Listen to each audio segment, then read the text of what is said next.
So welcome back, guys. We are continuing with the analysis of simple sentences. Now we introduce two important elements, the verb and the object. So what is a verb? Verbs are words that represent actions. What is an object?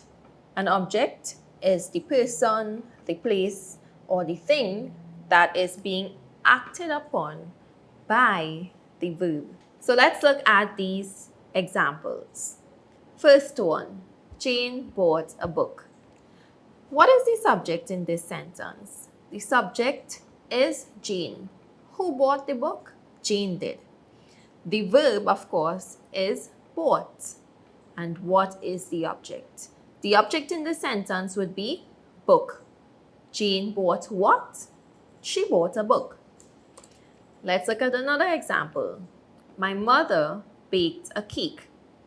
What's the subject in this sentence? The subject in this sentence would be my mother. Who baked the cake? My mother did. The verb would be baked, and the object would be a cake. My mother baked what? She baked a cake.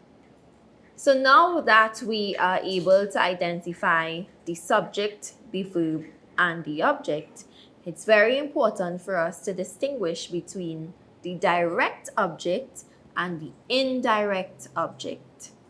So what is the direct object? The direct object denotes things, and the indirect object denotes persons. So how do we find the indirect object? You can ask yourself these questions. Whom, by whom, to whom, and for whom.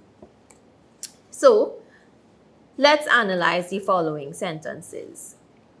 My best friend gave me a bracelet.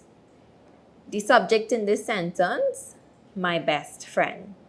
The verb would be, the verb gave, direct object, a bracelet because it's a thing, the indirect object because me denotes a person.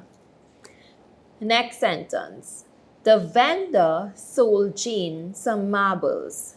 The subject in this sentence would be the vendor, the verb sold, the indirect object some marbles because it denotes a thing or things, and the indirect object Jane because it denotes a person. Next example, the teacher awarded John the prize. The subject in this sentence, the teacher, the verb awarded, the direct object, the prize because it denotes a thing, and the indirect object, of course, we know John because it denotes a person. And that's a wrap, guys. See you all in the next session.